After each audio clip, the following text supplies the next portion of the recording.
Commander Zrixtal of the Zarathian High Command stood before the holographic display with the kind of smug confidence usually reserved for people who think they invented sliced bread.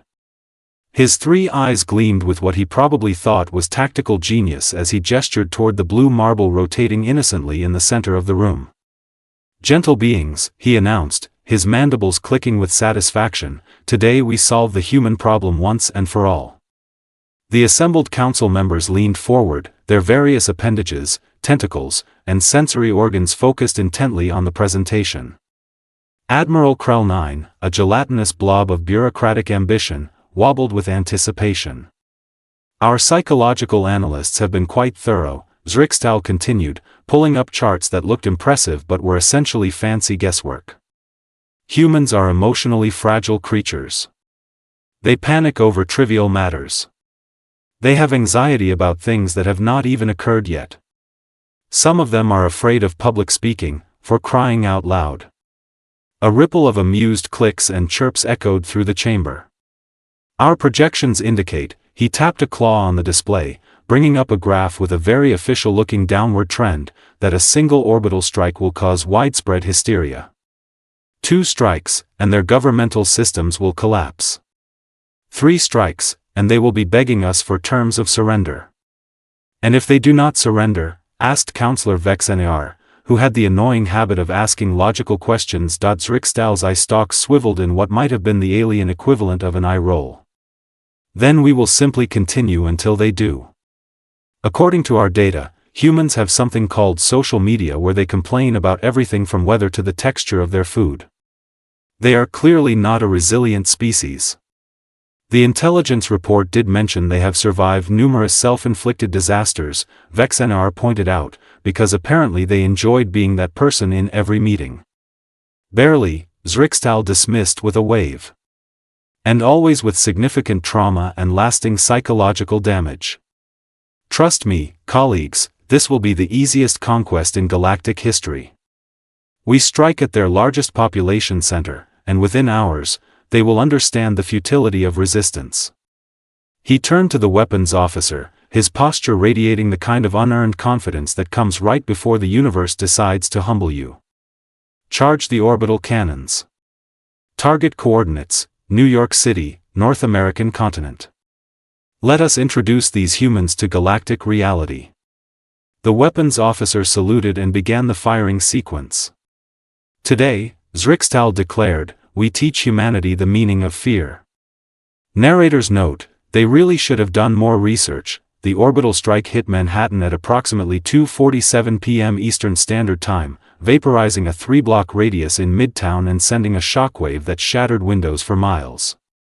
It was, objectively speaking, a devastating attack that should have sent humanity into a tailspin of existential terror. Instead, within 30 seconds, there were already 12 live streams running.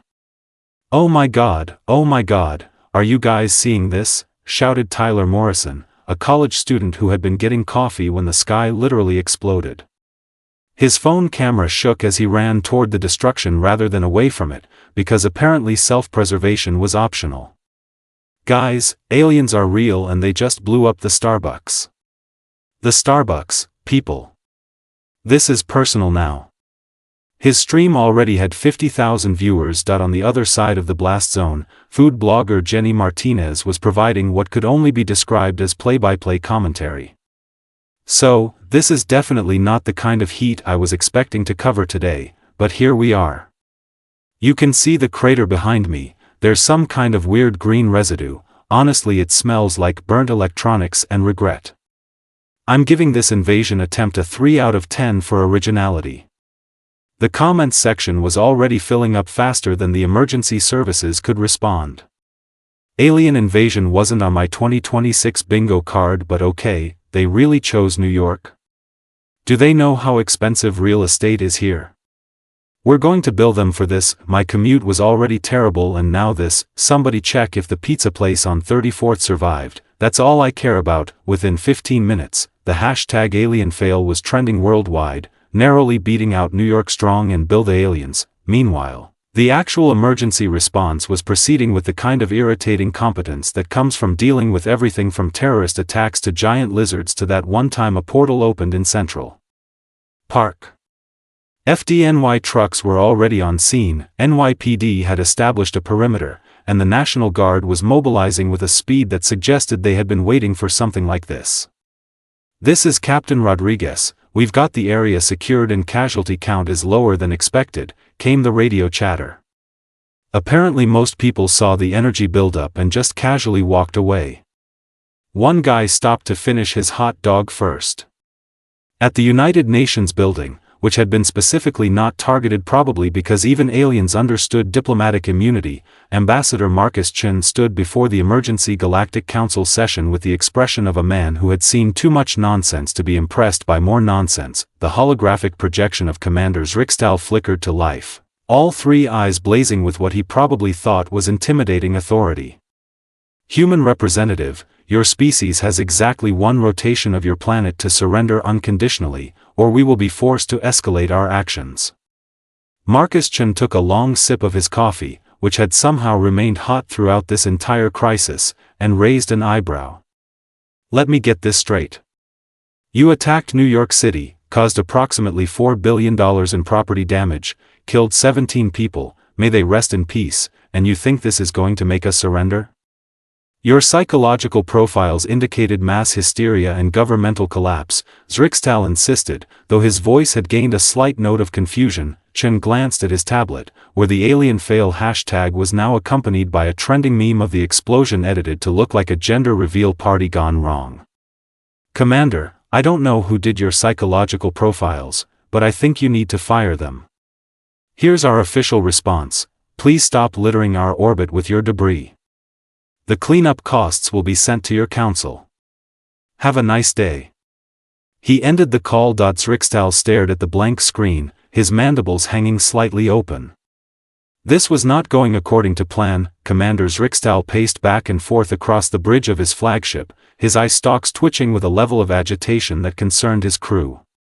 This was not how conquests were supposed to go. There should have been crying, begging, preferably some dramatic speeches about the fragility of their civilization. Instead, he was looking at something called a meme that depicted his face photoshopped onto a human baby with the caption, "When you try to start an intergalactic war but humanity just roasts you on Twitter." "Sir, perhaps we underestimated their resilience," suggested his tactical officer, Vornax, who was quickly becoming Zrixtal's least favorite person on the ship. "Nonsense," Zrixtal snapped. One strike was clearly insufficient. "We will simply increase the pressure. Target 5 more population centers simultaneously. Los Angeles, Tokyo, London, Sydney, and Mumbai. They cannot possibly maintain their composure when facing multiple attacks. Sir, the psychological damage from a single attack should have been sufficient according to our models. Then our models need more data points. Fire when ready." The orbital bombardment commenced at 0600 hours GMT, hitting all 5 cities within a 3-minute window. The explosions were visible from space, precisely calculated to maximize destruction and minimize actual fatalities, because the Zorathians were trying to conquer Earth, not render it uninhabitable. They had standards, after all. What happened next would be studied in galactic military academies for generations as a textbook example of what not to do.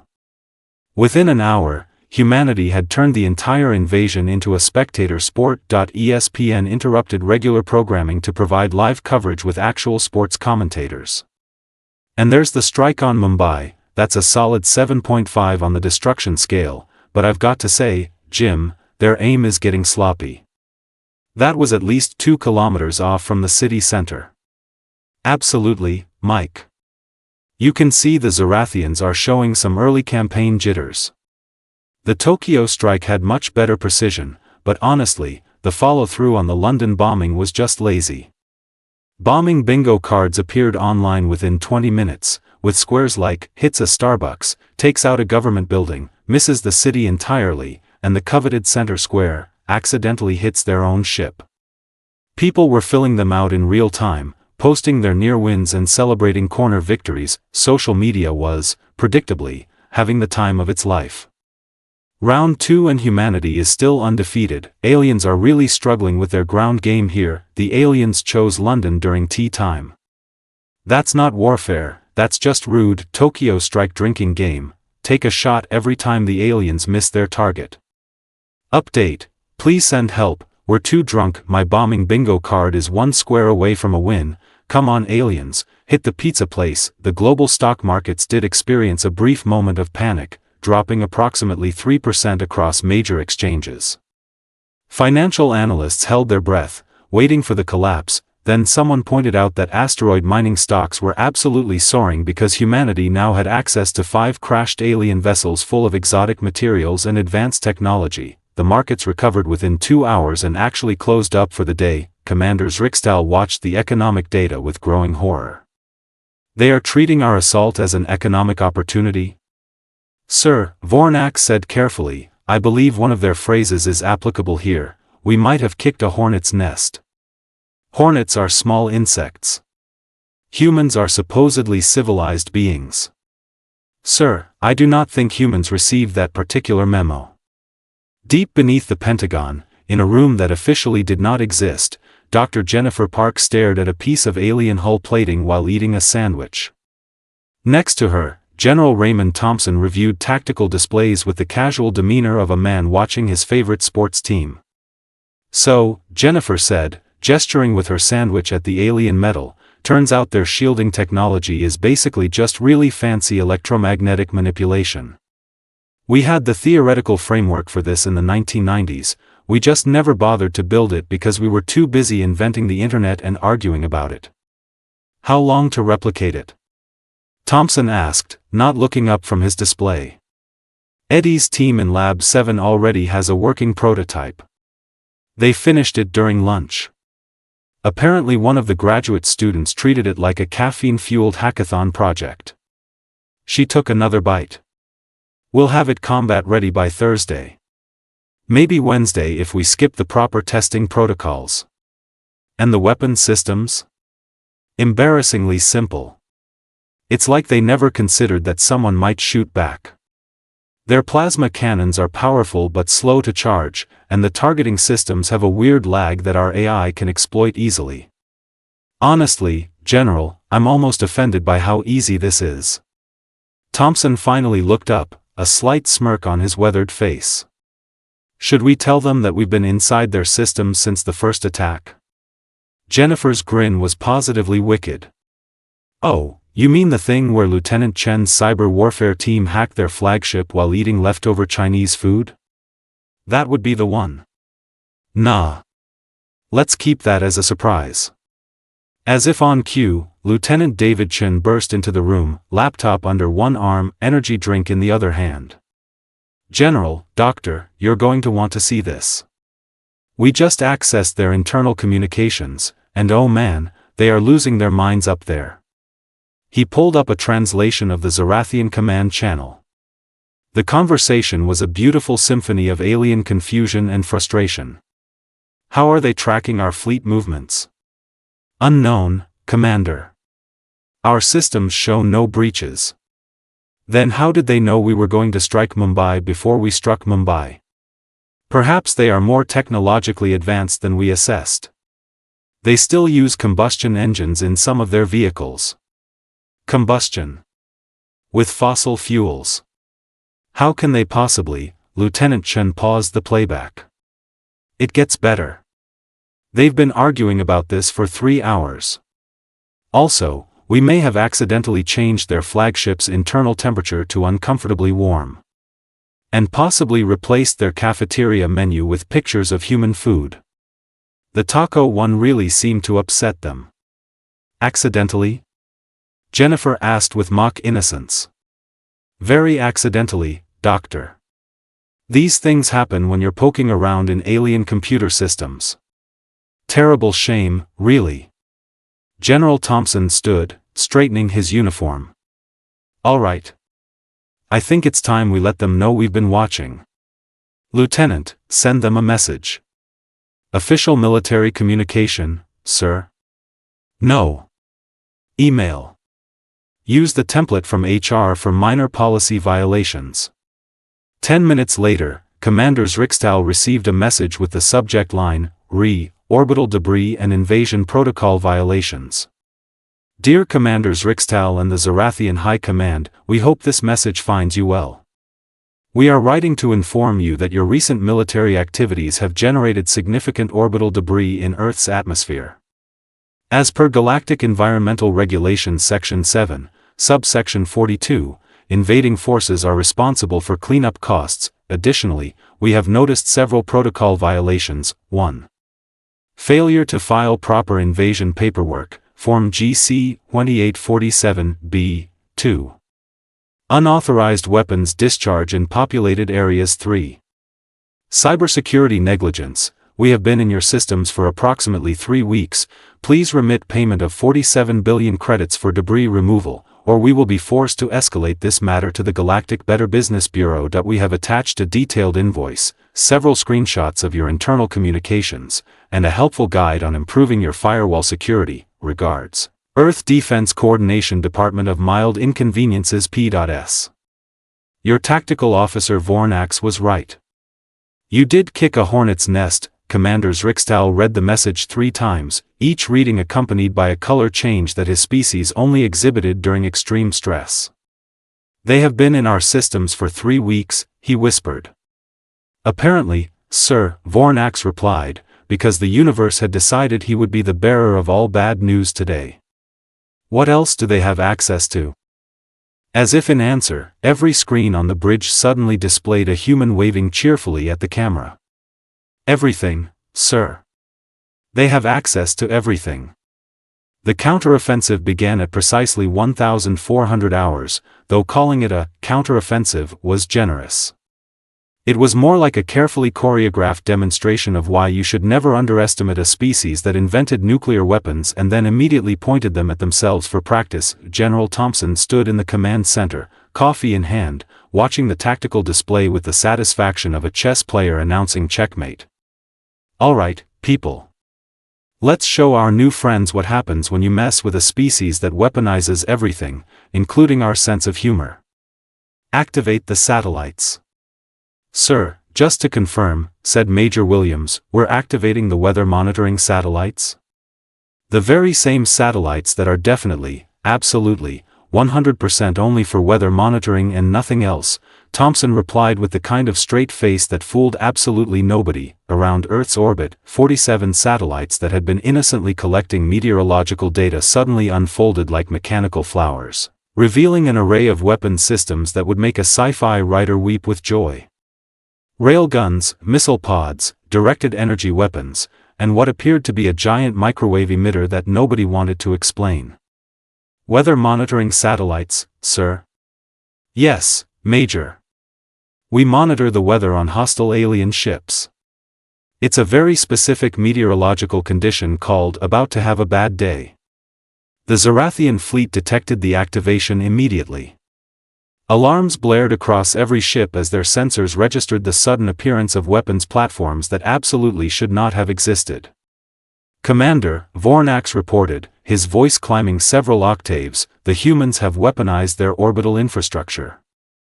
Impossible, Zrikstal snapped. Our intelligence indicated they barely had functioning satellites, let alone armed ones. Sir, I believe our intelligence may have been watching too much of their entertainment programming and not enough of their actual military capabilities. Before Zrikstal could respond, his tactical display lit up with new contacts. Dozens of them. Human vessels were emerging from what appeared to be absolutely nowhere, surrounding the Zarathian fleet in a formation that was tactically perfect and strategically terrifying. Where did those come from?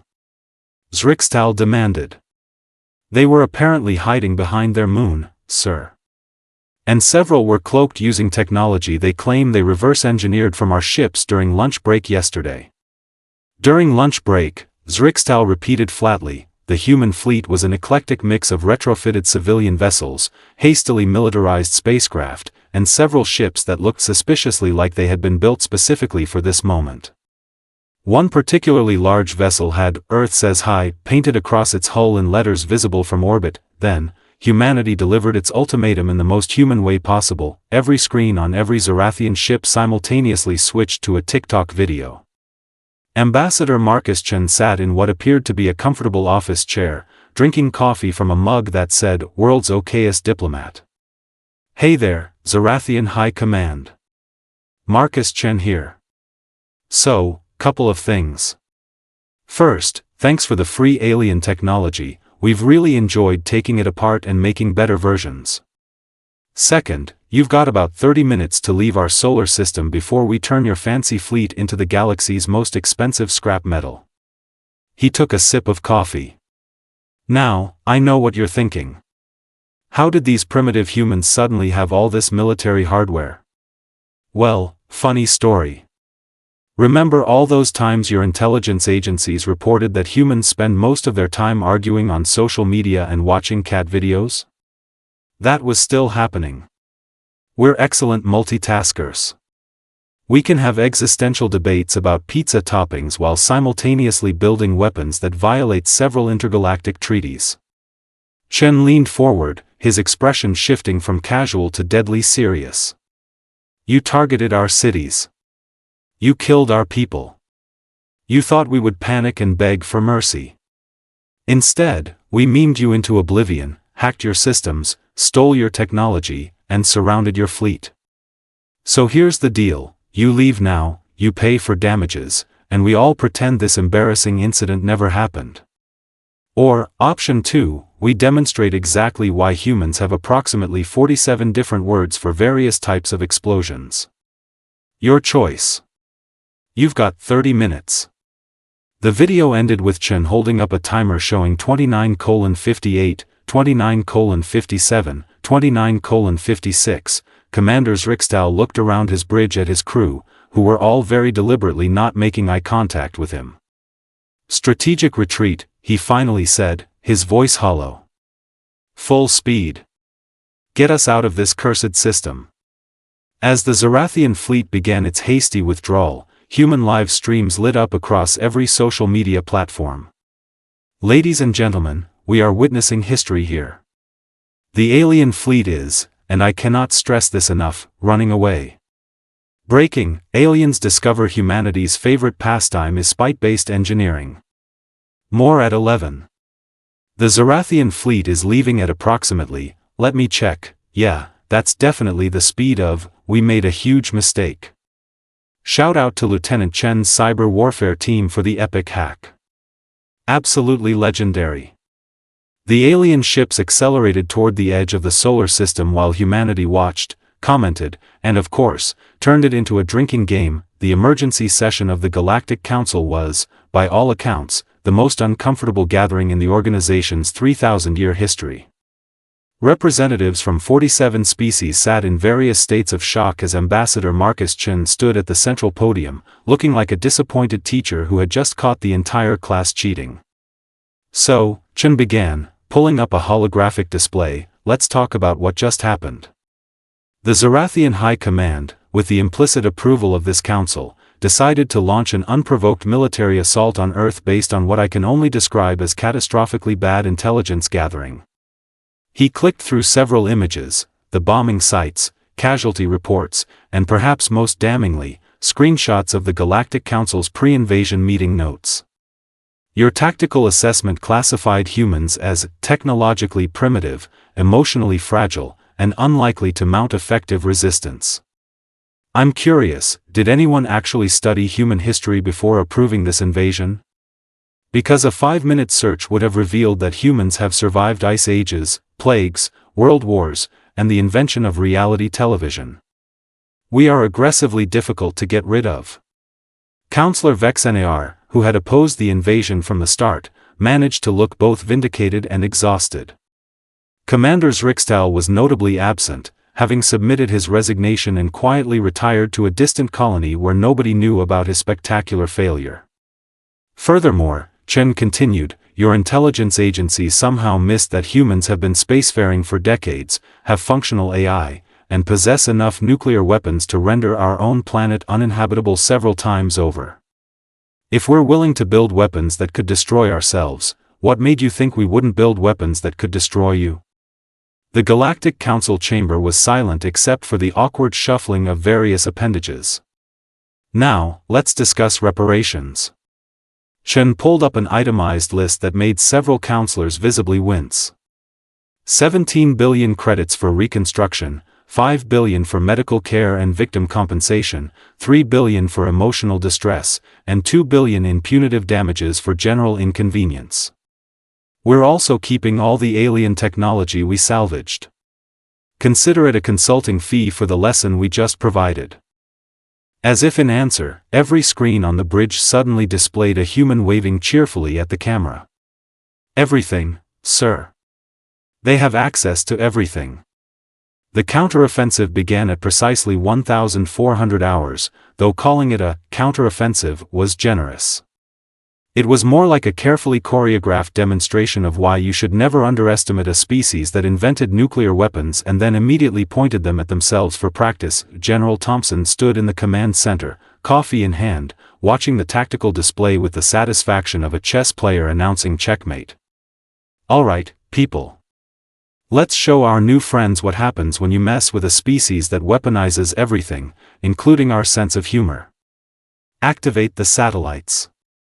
Sir, just to confirm, said Major Williams, we're activating the weather monitoring satellites? The very same satellites that are definitely, absolutely, 100% only for weather monitoring and nothing else, Thompson replied with the kind of straight face that fooled Ambassador Chen, wheezed Admiral Krell 9, these terms are rather harsh.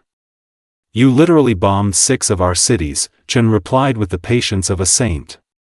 You're getting off easy.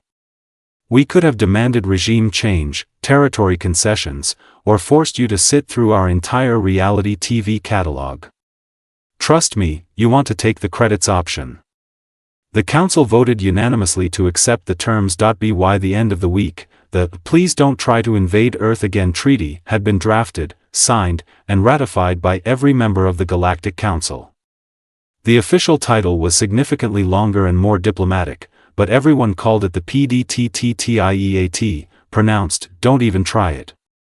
The treaty's key provisions included mandatory cultural exchange programs, strict rules about orbital bombardment, and a clause that required all species to actually research human history before making any military decisions involving Earth. Meanwhile, back on Earth, the debris from crashed alien ships was being sold as souvenirs. A piece of hull plating from the flagship was auctioned for $12 million, with proceeds going to rebuild the bombed cities. Humanity's reputation in the galaxy had fundamentally changed. No longer were they the primitive backwater species playing with rocket ships. They were now officially categorized as approach with extreme caution in every galactic database, right between the crystalline hive mind of Sector 7 and the void entities nobody likes to talk about. Ambassador Chen returned to Earth as a hero, though he insisted the real heroes were the cyber warfare teams, the engineers who reverse-engineered alien technology over lunch breaks, and the members who had absolutely destroyed the Zarathian reputation across social media. The galaxy had learned an important lesson: never underestimate a species that turns existential threats into trending hashtags. Tourism to Earth had increased by 4,000%. Aliens from across the galaxy flocked to visit the crazy humans, who had turned an invasion into a spectator sport and emerged victorious through a combination of spite, technological improvisation, and aggressive sarcasm. The Museum of the Great Misunderstanding opened in New York City, built partially on the site of the first bombing. It featured extensive exhibits on the invasion, complete with recovered alien technology, historical analysis, and an entire wing dedicated to the best memes created during the conflict. The gift shop was doing extraordinary business. Pieces of alien hull plating, carefully authenticated and mounted on plaques, sold for anywhere from $50 to $5,000 depending on size. T-shirts reading, "I survived the Zarathian invasion and all I got was this lousy shirt and superior military technology," were backordered for months. Tour guides led groups of wide-eyed alien visitors through the exhibits while explaining, in exhaustive detail, exactly why invading Earth had been a terrible idea. "And if you look to your left," said one guide to a group of nervous-looking Zarathians, "you'll see the actual TikTok video that ended your military campaign. Yes, we have it playing on loop. No, we're not sorry about it." Back at the United Nations, Ambassador Chen sat in his office, reviewing diplomatic requests. There were trade agreements, technology exchange programs, and several formal apologies from species who had previously dismissed humanity as irrelevant. His assistant poked her head in. "Sir, the Zorgathian Empire wants to establish formal relations. They're being very polite about it." "Are they the ones with the tentacles or the ones with the crystalline exoskeletons?" "Tentacles, sir." "Tell them we're open to discussions, but if they mention anything about orbital strikes, the meeting is over." Chen leaned back in his chair, looking out at the rebuilt New York skyline. Somewhere up there, beyond the atmosphere, in the vast expanse of space, the galaxy had learned what humanity had always known: we might be chaotic, we might be ridiculous, and we definitely spend too much time on social media, but we're survivors, and we're really, really good at holding grudges. The galaxy was a much more interesting place now that humanity had pulled up a chair at the big kids' table. And if anyone else wanted to test Earth's resolve, well, the memes were ready and waiting.